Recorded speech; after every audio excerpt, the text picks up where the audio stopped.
안녕하세요. 크립토TV입니다. 이번 시간에는 코인 투자, 뭐 사실 코인만 그런 건 아니지만 투자가 내 마음대로 되지 않을 때라는 제목으로 말씀을 드려볼까 합니다. 코인 텔레그래프에서 이런 기사를 냈습니다. 한국에 N포 세대라는 게 있다. 뭐 결혼도 포기, 출산 포기, 집 포기, 뭐 인간관계 포기. 자, 이들은 생존을 위해서 코인 투자를 선택했다. 이게 뭐 주택 비용이 너무 높아지고 인플레이션 근데 이런 것들이 월급만으로 감당이 안 되더라. 결국에 선택지는 한 방이죠. 이게 사실 뭐 21년도 20년부터 지금까지 이어져 오고 있는 것 같습니다. 이게 사실 뭐 지금 좋은 의미로 코인 투자를 묘사하고 있진 않죠. 그러면 이제 이들 M4 세대라고 하는 뭐 사실 2030 세대거든요. 코인 투자, 주식 투자 했는데 대다수가 성공을 했을까요? 제 생각은 아니다라는 결론인데요. 이게 뒤에서 또 제가 말씀을 드리겠지만 돈이라고 하는 게 너무 간절하면, 너무 집착하면 오히려 도망갑니다. 이것도 뒤에서 말씀드립니다. 이제 연준에서 금리 인하하는 것에 대해서 설왕설래가 있죠. 뭐 어떤 이 비둘기파입니다. 시카고의 연은 총재는 인플레 2%대까지 복귀 안 해도 금리를 인하해야 한다. 이런 뭐 분도 계시고요. 근데 대다수는 이제는 5월 달에 금리 인하는 물 건너갔다. 뭐 6월이나 하반기까지도 금리 인하 좀 뒤로 많이 밀릴 것 같은데라고 이제 기사가 돼서 특비를 합니다. 증시도 뭐 일시적으로 좀 떨어졌었고 뭐 국채 금리는 오히려 급등을 하고 이제 N 달러 환율, 뭐 우리 지금 그 원 달러 환율도 이제 달러가 조금 더 강세에 지금 일시적으로 위치를 하고 있습니다. 연착륙 가능성이 지금 낮아졌다.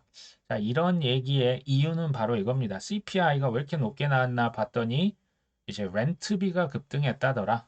그러니까 월세죠. 월세가 지금 막 이렇게 25%를 올려도 미국에서는 들어오려는 사람이 줄을 섰다고 합니다. 이걸 제가 기사를 요약을 하면요. 지금 고금리가 지속이 되고 있지 않습니까?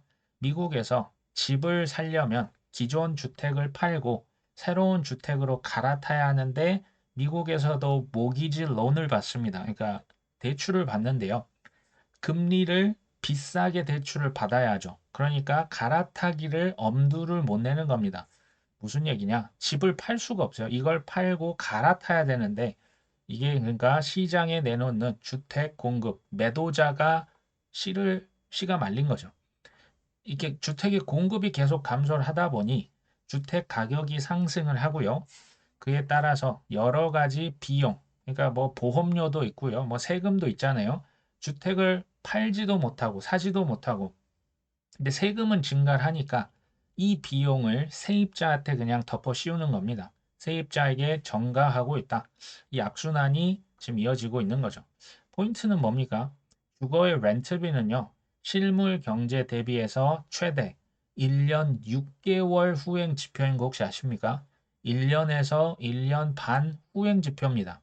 그러니까 지금 월세는 아직도 천정에 붙어 있다고 보시면 됩니다. 다시 말하면요. 집 월세가 하락을 한다. 미국 얘기입니다. 이미 경기 침체의 정점에 다 있을 수도 있습니다. 이렇게 보시는 게 좋습니다. 2월 15일자입니다. 금 ETF 올해 23.9억 달러 엄청난 양의 금 ETF 이제 유출이 됐죠. 이제 비트코인 ETF와 지금 대조를 이루고 있습니다. 그런데 이 담당 그 애널리스트가 뭐라고 했냐? 이게 금에서 빠져나온 자금이 비트코인으로 유입됐다는 것은 솔직히 잘 모르겠어. 근데 오히려 가능성 높은 거는 금에서 빠져나온 자금이 포모가 되고 있다. 포모가 어디로 튀고 있냐? 미국의 주식 시장으로 자금이 유입되는 것 같다. 이게 사실 좋은 습성은 아니에요. 일반 투자자들의 습성이 뭡니까? 가격이 오르면 그제서야 대서특필이 되고 눈을 뜨고 그때부터 달려듭니다. 안타깝죠, 사실은. 근데 미국 주식 시장 지금 어떻습니까? 모두가 달려드는 중이죠. 들어갔다 하면 신고점을 바로 다음날 경신을 해버립니다. 투자 이렇게 쉬운 게 있습니까? 이게 지금 어디서 벌어진다? 미국의 주식 시장에서 벌어집니다. 우리나라는 아닌 것 같습니다. 미국 얘기죠. 제미니의 창업자 윙클보스 이 쌍둥이 중에 한 명이 비트코인 현물 ETF 일일 채굴량의 지금 10배를 흡수하고 있다. 참 엄청나죠. 이게 이제 반감기까지 이 현상이 유지되면 일일 채굴량 대비 20배 많은 물량을 빨아들일 것이다. 가격이 단기적으로 제가 보니까 심상치가 않습니다. 공급량의 10배를 빨아들인다. 수요가 10배가 더 커졌다라는 얘기가 됩니다. 2월 15일자 QCP 캐피털이라고 하는 곳에서 보고서를 냈는데요. 올 3월 전에 신고점을 경신할 것 같다. 이거는 이제 3월이래 봤자 이제 보름 정도 남았습니다. 3월 전까지 사상 최고치를 손쉽게 경신한다? 생각해 보신 적 있으십니까? 지금 2년 만에 5만 달러를 회복을 했죠. 이게 지금 하루에 비트코인 누가 10,000개, 13,000개씩 담고 있다더라. 이게 뭐 한 달도 아니죠. 뭐 보름 있다가 비트코인 신고점 경신할 것이다. 이거 생각해 보셨습니까? 뭐 좀 신고점이라고 하는 게 연말 정도 그냥 어렴풋이 생각만 하고 있는 분이 아마 많으실 것 같은데요. 비트코인 신고점이 경신된다. 다시 말씀드립니다. 신고점 돌파하면서부터 대중들은 대서특필되면 그때부터 관심을 갖기 시작합니다. 바로 몰려들지도 않습니다. 이제 미국 달러로 하면 10만 달러, 우리 돈으로 하면 1억이 넘어서면서부터 본격적인 진입을 고려할 겁니다. 전 아크 인베스트의 암호화폐 총괄이요. 내년까지 유동성이 주요 키워드다. 유동성, 돈 들어온다는 거죠. 프로토콜의 유동성, 빌더의 유동성, 사용자 유동성, 마켓플레이스의 유동성. 이게 지금 코인에서 일인데요. 코인에서만의 일일까요? 그 연준에서 금리 인하에 대한 기대감. 기존에 지난 2년, 3년간 정말 뭐 기존에 찍었던 돈보다 더 찍었잖아요. 이게 아직 시장에 남아 있고요. 그게 지금 미국의 주식 시장으로 가고 있지만 코인 시장으로도 많이 오고 있습니다. 여기서 금리까지 낮춘다고요? 글쎄요. 아마 많은 돈이 들어오지 않을까. 이게 이제 유동성에 큰 반응을 하는 순서. 사실은 코인이 제일 빨리 반응하거든요. 근데 지금은 미국의 주식이 먼저 반응을 했습니다. 코인이 아마도 따라가지 않을까. 그리고 그 상승폭도 저는 코인이 상승률이 가장 클 거라고 봅니다. 코인, 주식, 부동산, 뭐 금이나 채권도 영향은 있겠죠. 벡트에서 벡트는 뭐 ICE라고 하는 모 그룹의 자회사입니다. 뉴욕 증권거래소를 품고 있는 세계 최대 거래소 그룹입니다. 여기에서 코인 거래소 만들어 놨는데 지금 조금 운영이 어려웠었다. 나 못할 것 같다 했는데 지금 향후 3년 동안 주식 발행으로 최대 1억 5천만 달러, 우리 돈 뭐 2천억 이상을 조달할 수 있다. 안 망할 것 같습니다. 뭐 지금 뭐 어려울 거라고 했지만 벡트 쉽게 안 망할 겁니다. 상장하는 여기 지금 코인 나중에 분명히 더 추가가 될 겁니다. 주목할 필요가 있는 거래소 중에 하나가 바로 벡트라 보시면 되겠죠. 자, 미국의 SEC 위원장 게리 겐슬러가 오랜만에 CNBC에 나옵니다. 비트코인 현물 ETF 승인했다고 이더리움에 어떠한 영향도 주지 않을 것이다. 아, 우리는 가치 중립적이야. 미리 판단하지 않을 거야. 지난번에 11개 비트코인 승인했는데 이거 뭐 이더리움은 전혀 다른 문제다. 저는 이렇게 들립니다. 너희들이 원하는 거 알고 있지. 이더리움 현물 ETF 쉽게 줄 것 같니? 라고 저는 얘기를 하는 것 같습니다. 근데 또 이런 얘기를 합니다. 투자자 의무 교육에 비트코인을 포함하겠다. 자, 그러면서 또 잊지 않는 멘트. 랜섬웨어 범죄에서 가장 많이 쓰이는 몸값 지불 수단이 비트코인이다. 주의해라. 이거 사기다. 자, 제가 계속 말씀드립니다. 입이 아니라 행동만 제발 행동만 주목을 하시라. 입으로 지금 뭐라고 합니까? 범죄라고 했잖아요. 사기고 도박이고 테러고 쥐약이고 지금 랜섬웨어에서 쓰이는 지불 수단이다. 뭐 돈 세탁이다. 행동은 뭡니까? 투자자 의무 교육 시키고 있지 않습니까? ETF 승인했지 않습니까? 판매 정말 죽어라 지금 하고 있습니다. 수수료 낮춰서 지금 사활을 걸고 회사에 사활을 걸다시피 하고 비트코인 그 베이비 부머들에게 판매하고 있지 않습니까? 그리고 인프라, 크립토 핵심 인프라 지금 장악이 이미 끝났습니다. 뭐 채굴 회사, 거래소, 지갑, 뭐 이더리움 스튜디오 개발하는 회사 할 것 없이 장악이 끝났고 심지어 EXM인가요? 거래소 만들었잖아요. 행동만 보십시오. 자, 2부로는 아까 보셨죠? 그 이더리움 ETF 승인 이거 어려울 것 같은데 라고 합니다. 근데 저는요. 이들의 의도는요. 항상 똑같았습니다. 역사적으로 반복이 됩니다. 대중들을 또 속이고 립도속 한 번, 두 번 속는 게 아니고 계속 속으면 이 쉽지 않아요. 그리고 비트코인과 이더리움 헐값에 누군가 매집을 하고 있죠. 이거는 속일 수가 없죠. 대중들은 또 비트코인 뭐 1억 5천 예를 든 겁니다. 이더리움 1,000만 원. 이때가 되면 대중들이 뭐를 살까요? 비트코인 살까요? 이더리움 뭐 사는 분들 있겠지만 또 알트코인들 비트코인이 1억 5천이면 난 이미 늦었구나. 이더리움 1,000만 원? 에이 그거 못 사. 알트코인에 달려들 겁니다. 제가 알트코인에 기회가 있다고 하는 이유는 사실 여기에 있고요. 제가 볼 때 진정한 사기꾼은요. 그냥 다 속여버리고 거짓말하는 게 아닙니다. 다 알면서 패다 보여주는데요. 또 속게 만드는 게 제가 볼 땐 진짜 사기꾼 아닙니까? 저는 그게 뭐 누구라고 콕 집어서 얘기는 안 하겠습니다. 행동만 보자 흔적이 남았다고 제가 지난번 영상에서 말씀을 드린 바가 있습니다.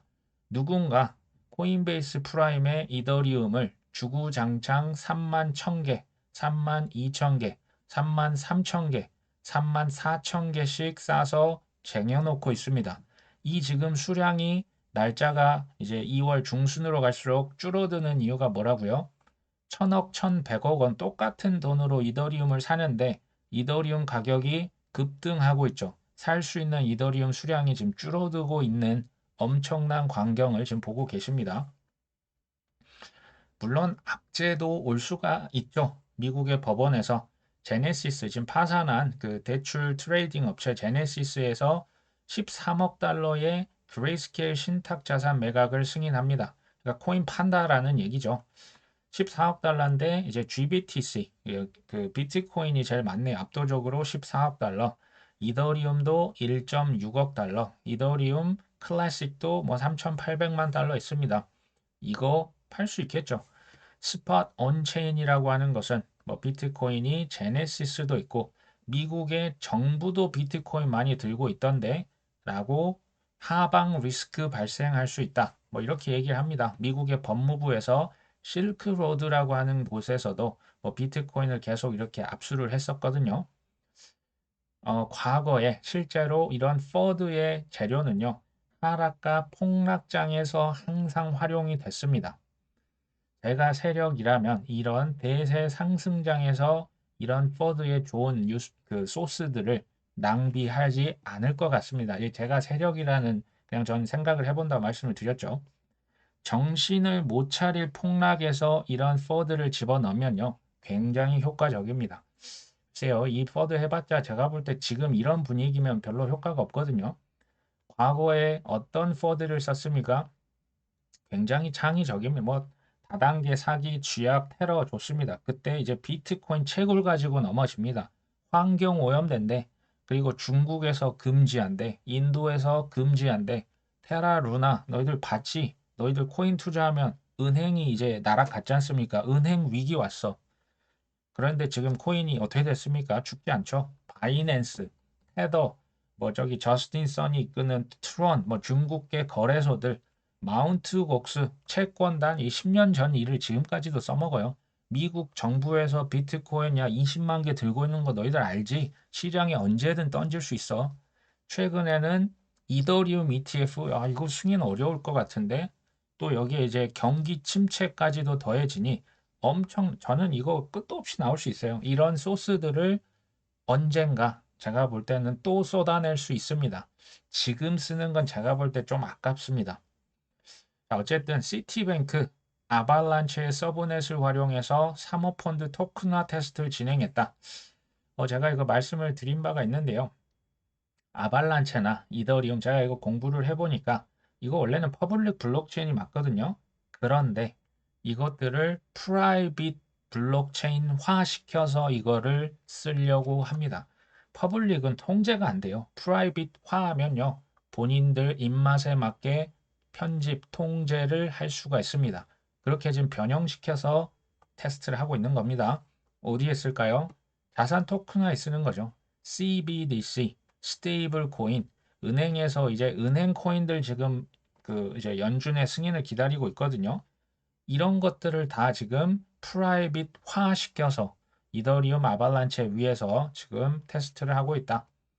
자, 다음 폭락에서 제가 지금 아발란체는 저는 좀 아쉽지만 아직 들고 있지는 않습니다. 아발란체, 이뮤터블 X, 랜더, 뭐 인터넷 컴퓨터 같은 것들 나중에 언젠가 폭락이 오겠죠. 그때 살려고 대기 중에 있습니다. 오늘 뉴스 중에 가장 호재가 뭘까요? 저는 이 뉴스입니다. 아마 보셨을 수도 있겠지만 하원 의장, 연준 의장이 뭐라고 했냐? 미국의 하원 민주당에 스테이블 코인 법안이 필요하다라고 발언을 합니다. 민주당은 사실 뭐 이제 반 크립토죠. 근데 여기에다 대고 스테이블 코인 법안 빨리 좀 만들어라. 또 연준의 디지털 통화는 의회의 승인이 필요하다. 연준의 디지털 통화를 뭐라고 합니까? CBDC라고 합니다. 그 중앙은행에서 찍어내는 디지털 커런시죠. 스테이블 코인 법안 통과가 매우 가까워졌다라고 미국의 어떤 하원 의원도 얘기를 했었고요. 개인적으로는 이 법안과 관련해 중앙은행이 감독권을 갖고 이를 주도할 수 있는 권한을 가져야 한다. CBDC를 호시탐탐 사실 노리고 있습니다. 아닌 것처럼 하겠죠. 저는 왜 이게 이제 비트코인 ETF만큼 큰 호재냐? 저는 개인적으로 22년 말 23년에는 늦어도 스테이블 코인 법안이 통과가 될 거라고 생각을 했습니다. 근데 이걸요, 미루고 미뤄서 지금 24년까지 온 겁니다. 올해 통과가 될 확률 저는 정말 매우 매우 높다고 봅니다. 이게 통과가 된다는 얘기가 이제 무슨 얘기냐면요. 이 전통 금융, 전통 시장에서 말하면 연준에서 달러를 찍을 수 있는 뭐랄까요? 프리 패스를 준 거랑 똑같습니다. 크립토 시장에서 뭡니까? 그게 테더와 USDC를 찍어내는 겁니다. 그걸로 코인 산다는 얘기죠. 사실 스테이블 코인은 월가의 돈이라고 제가 예전부터 말씀드리고 있죠. 월가의 로비가 드디어 빛을 발했다라고 보시면 됩니다. USDC, 특히 이제 미국 서클사가 발행한 이 스테이블 코인이 거의 합법적인 달러, 디지털 달러가 되는 거죠. 더 쉽게 말씀드리면 무한대의 USDC를 찍어내겠다라는 얘기입니다. USDC라고 쓰고요. 스테이블 코인이라고 쓰고 가로 열고 닫고 국채 혹은 미국의 빚이라고 읽습니다. 또 한번 미국의 국채, 빚을 담보로, 달러를 담보로 스테이블 코인 찍으면 어떻게 될까요? 자, 코인 대상승의 서막이 펼쳐지고 있다라고 보시면 됩니다. 코빗의 리서치 센터장 정성문 대표님 뭐라고 했냐? 비트코인 이제 시작이다. 연내 15만 달러 간다. 연내면 올해거든요. 올해 15만 달러면 우리 돈으로 거의 2억입니다. 근데요, 올해 3월 달도 2억 그 연내고요. 6월 달도 연내, 9월 달도 연내, 12월도 연내입니다. 이 다 24년을 말하잖아요.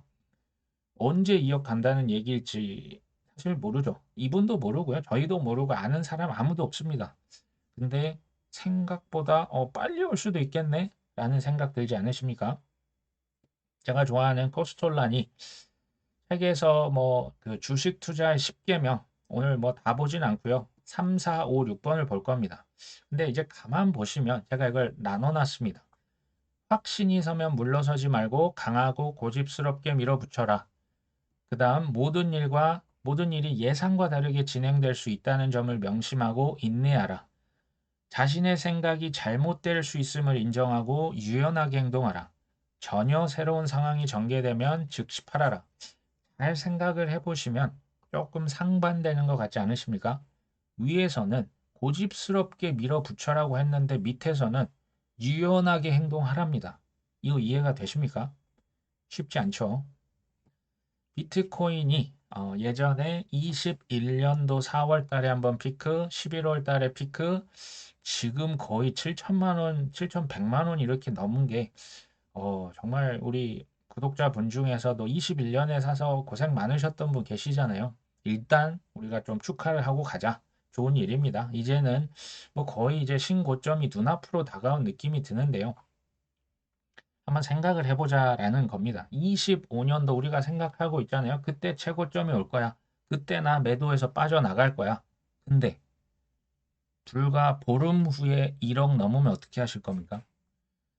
25년도에 최고점 찍을 거라고 지금 잔뜩 기대하고 있는데 뭐 기다리겠다, 인내하겠다, 뭐 존버하겠다 하는데 올해 12월 달에 2억이 되면 어떻게 하실 겁니까? 이 실제로 발생할 수 있건 누구도 결과는 모릅니다. 그리고 올해 한 여름이다, 가을이다. 최악의 폭락이 한번 닥치면 그때는 또 어떻게 하실 겁니까? 제 포인트는 뭡니까? 이렇게 꼭 된다는 게 아니고 우리 마음대로 안 될 가능성이 높다라는 겁니다. 아까 제가 이 원칙들을 말씀드렸는데 강하고 고집스럽게 밀어붙여야 할 때가 있는 반면에 새로운 상황이 딱 펼쳐지면 우리가 내 생각이 잘못됐구나. 유연하게 행동하는 거 이걸 동시에 갖추셔야 돼요. 동시에 이 두 가지를 동시에 갖추셔야 됩니다. 당연히 어렵죠. 당연히 어렵습니다. 투자는 절대 쉽지 않습니다. 저 같으면 어떻게 할 것이냐? 뭐 개인적인 대답입니다. 참고만 하시면 될 것 같고요. 저 같으면 3월 달에 1억이 넘는다? 일단 2번 정도 매도하고 싶은 욕구를 참을 겁니다. 2번 정도 참습니다. 그냥 일단 참습니다. 어디까지 가나 보자. 그러면서 각종 지표들, 뭐 차트, 뭐 여러 지표들 있지 않습니까? 그리고 인간 지표를 포함해서 확인해야겠죠. 언론에서 뭐라고 하는지, 트위터 상에서 뭐라고 떠들고 있는지 살펴봐야겠죠. 근데요, 예를 들겠습니다. 비트코인이 8천만 원이 넘고요. 1억의 반열에 접어듭니다. 근데요, 제가 생각하는 그 소위 말하는 그 올라가는 속도가 지금 7천만 원, 지금 얼마 전까지만 해도 뭐 4천만 원, 뭐 3천만 원 했거든요. 작년 하반기만 해도 지금 벌써 7천을 넘었습니다. 근데 1억이 되고 1억 2천이 되고 1억 5천이 됐을 때 소위 말하는 블로우 오프 탑이라고 하는데요. 급등하고 탑을 꽉 찍고 바로 떨어지는 경향이 있었습니다. 과거에 이제 상승장에서 보면요. 피크에 계속 머물러 있는 게 아니고 탁 찍고 금방 내려옵니다. 이걸 당연히 언제가 될지 얼마까지 갈지 모르잖아요. 이 속도가 너무 급등한다, 너무 빠르다라고 생각이 되면 저는 제가 들고 있는 코인 중에 20에서 30%, 많게는 저는 50%까지도 분할 매도할 계획을 갖고 있습니다. 근데 우리가 기억해야 될 건 이거죠. 항상 비트코인이 먼저 달립니다. 항상 그랬습니다. 그 다음에 뭐가 달립니까? 두 번째 형인 이더리움이 치고 나갑니다. 그 다음에 뭐 솔라나, 아발란치, 체인링크 돌아가면서 날아가는 거예요. 그 다음에 이제 시총 작았던 코인들. 이게 이제 사이클이 몇 번 돌아가거든요. 그리고 여기서 우리가 또 주목할 거는 비트코인과 알트코인의 최고점이 최대 한 달 이상의 차이가 날 수가 있습니다. 제가 이걸 보여드릴게요. 지난 21년 4월 달 비트코인이 4월 12일 최고점을 찍었습니다. 이때 8천만 원이 넘었거든요. 이더리움은 언제 피크를 찍었을까요? 한 달 후였습니다. 21년 5월 10일 이더리움이 최고점을 찍었고요. 에이다는 어땠을까요? 마찬가지입니다. 대략 한 달 후 5월 10일 에이다가 최고점을 찍었습니다. 도지코인은 어땠을까요? 역시 마찬가지입니다. 거의 한 달이 지나서 5월 3일이죠. 약 한 4주 정도 지나서 도지코인이 최고를 찍었죠. 리플은 어땠을까요? XRP는 조금 특이하게도 비트코인과 거의 동일한 시점에 최고점을 찍었습니다. 이 코인마다 차이가 있습니다. 차이가 있지만 대략 2주, 3주, 길게는 한 달까지도 차이가 난다. 기억하실 필요가 있습니다. 우리가 인정해야 될 것, 시장이 항상 내 생각대로 흘러가시던가요? 이걸요, 당연하게 인정을 하고 미리 생각해보고 준비하자 필요가 있습니다. 아니면 당황합니다. 두 번째, 조기 폭등이 올 때도요, 지금 비트코인이 달려가고 있지 않습니까? 항상 비트가 먼저 피크를 찍습니다. 그 다음에 알트가 시간차 공격을 하는 거죠. 알트들도 사실 그 순서는 다 다를 수가 있어요. 근데 시간이 생각보다 걸리더라. 자, 비트코인 광풍이 지금 엄청 분다. 이제 다음은 7천이 넘었으면 그럼 8천이겠죠. 8천 넘으면 9천 1억. 뭐 몇 개 안 남았습니다. 이럴 때 비트코인에 관심이 쏠릴 때 알트코인 매도를 조금 이제부터는 고민을 해볼 필요가 있는 겁니다. 자, 알트코인의 순환 펌핑은 대략 2주에서 4주가 소요가 됐다는 거 말씀을 드렸죠. 반면 폭락의 급등 뒤에는 뭐가 있습니까? 당연히 폭락과 조정이 있습니다. 이게 없다라고 생각하는 게 더 이상한 겁니다. 순간 폭락이 언제 올지 모르죠. 근데 이것도 우리가 한번 미리 생각해 볼 필요가 있어요. 그러니까 이렇게 생각하실 수가 있죠. 나는 뭐 월급 있어. 그러니까 뭐 별도로 코인 안 팔고 그냥 떨어질 때마다 살 거야. 좋습니다. 근데 반면에 나는 요즘 좀 이제 나이도 있고 좀 시원찮아. 그러니까 코인이 좀 오르면 좀 팔아야지. 그거 가지고 뭐 5% 10%좀 팔았다가 나중에 뭐 폭락하면 그때 다시 사야지. 이건 본인이 선택을 하시면 됩니다. 뭐 저한테 이제 여쭤보셔도 제가 답을 드릴 수는 없고요. 분명한 것보다 결과를 누가 압니까? 누구도 모르고 정답은 없습니다. 그냥 본인이 선택을 하셔야만 합니다. 그 외롭고 처절한 그 결정을 하셔야 된다. 네 번째, 미래를 예측하지 말고 잘 대응하는 게 우리가 할 수 있는 최선입니다. 투자들의 대가는 미래를 딱 맞췄던 사람들이 아닙니다. 잘 대응을 하는 사람들, 그리고 뚝심 있게 기다리는 사람들이었죠. 아까 코스톨라니가 했던 그 투자 원칙 중에 자신의 생각이 잘못될 수 있음을 인정하고 유연하게 행동합시다. 이게 참 어렵죠. 강한 소신과 확신이 있고 뚝심 있게 하면서도 상황에 맞게 유연하게 한다? 이게 쉽습니까? 투자가 쉽지 않다니까요.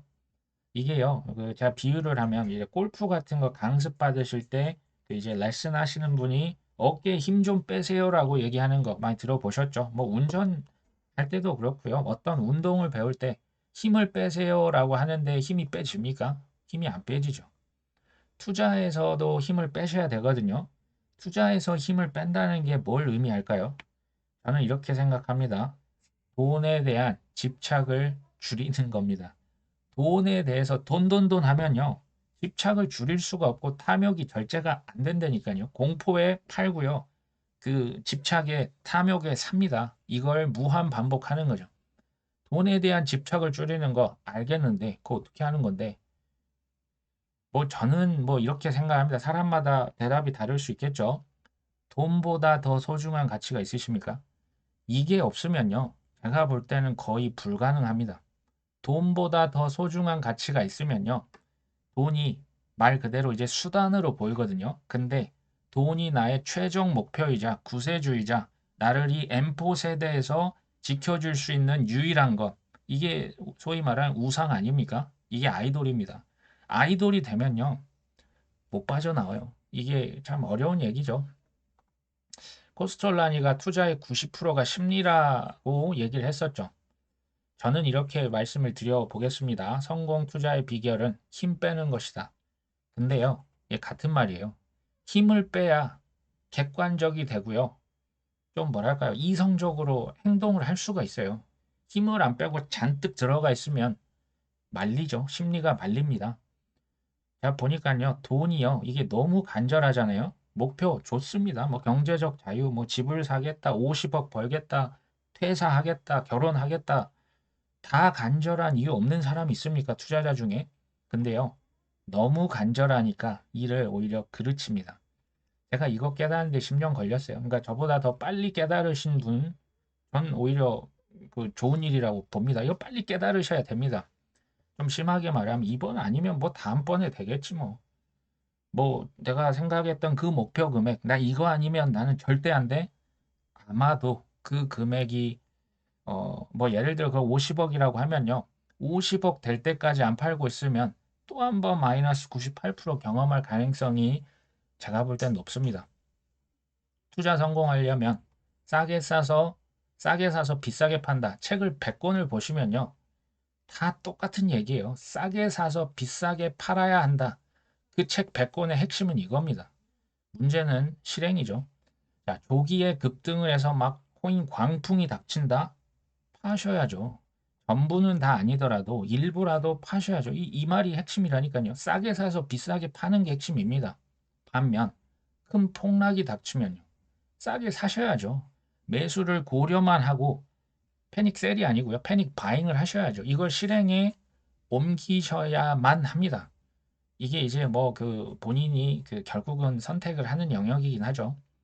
개인적으로는 비트코인이 신고점, 뭐 우리 돈으로 하면 뭐 8,200만 원, 그리고 우리나라한테는 이제 1억이 조금 중요하잖아요. 미국에서는 10만 달러입니다. 우리 돈 뭐 1억 3천만 원. 사실 제가 볼 땐 그거를 넘어가면 순간적으로 솟아오를 가능성이 전 있다고 봅니다. 이제 그 얼마나 돼서 특비를 하겠습니까? 언론에서. 저는요, 2024년 올해가요, 급등이 가능하고요, 폭락이 모두 가능한 굉장히 희귀한 기회라고 생각을 합니다.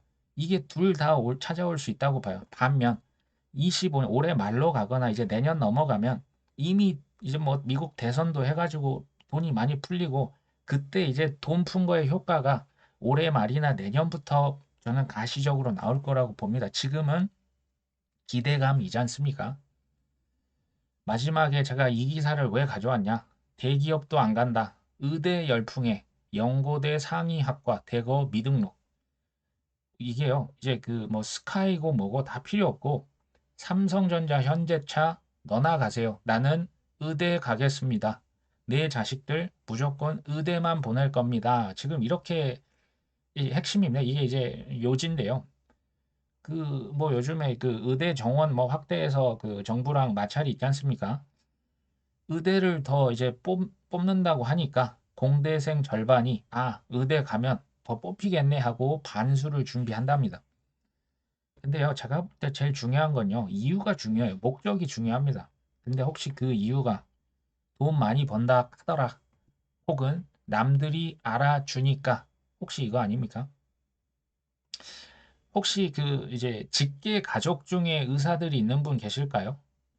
한번 여쭤보시면 좋을 것 같아요. 실제 어떤 삶을 그 연봉, 아이 뭐 엄청난 고생을 하시고 큰 고위 연봉을 받는 거 좋죠. 근데 그 연봉을 받기까지 얼마나 고생을 하는지 혹시 들어보신 적 있으십니까?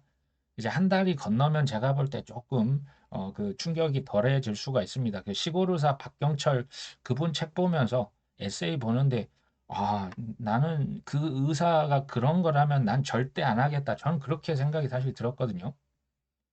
큰 돈 버는 길이 의사만 있는 게 아니지 않습니까? 사업도 있고 투자도 있고 뭐 손흥민, 이강인이 돈 얼마나 법니까? 음악도 있고 사실 되게 많습니다.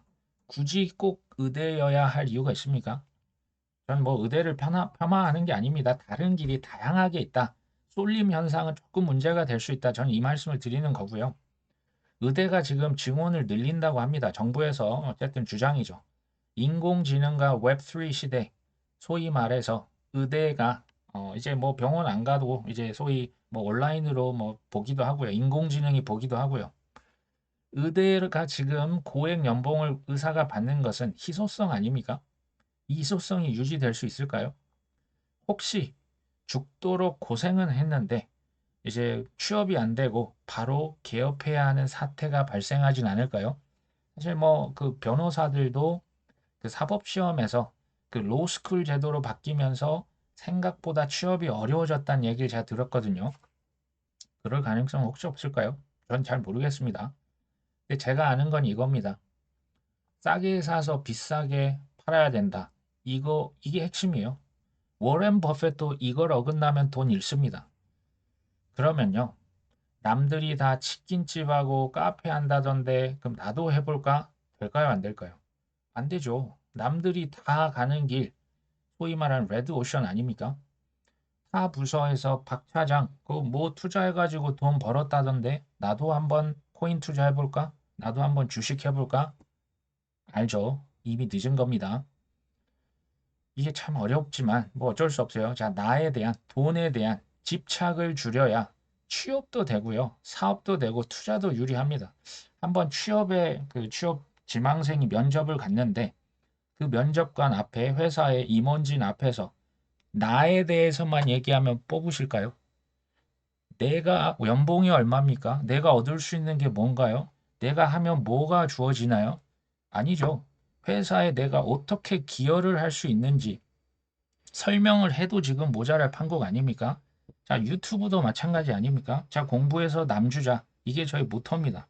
공부해서 나만 알고 있으면 글쎄요. 이렇게 지금 많은 구독자분들이 들어주셨을까요? 전 아니라고 봅니다. 투자도 똑같아요. 똑같습니다. 일단 내 마음대로 안 됩니다. 내 마음대로 안 됩니다. 또 안 될 겁니다. 저도 그래서 저를 신뢰하지 않습니다. 두 번째, 유연하게 대응하자. 25년 오르는 거 맞죠? 좋습니다. 근데 24년에 빨리 오르면요. 조금 우리가 유연하게 대응할 필요도 있다. 그리고 정말 어렵지만 돈보다 더 높은 가치가 있으면요. 우리가 돈에 휘둘리지 않습니다. 조금 집착이 버려질 수가 있습니다. 저는 오히려 그래야 더 큰 성공을 거둘 수 있지 않을까 하는 생각이 듭니다. 모두 다 성공했으면 좋겠지만 남들이 다 틀렸을 때 틀렸다고 할 수 있는 용기, 남들이 다 이쪽 방향으로 우르르 갔을 때 우리는 그 반대 방향으로 가서 투자에 성공하는 한 분 한 분 되셨으면 합니다. 오늘 방송 여기까지 합니다. 끝까지 시청해 주셔서 감사합니다.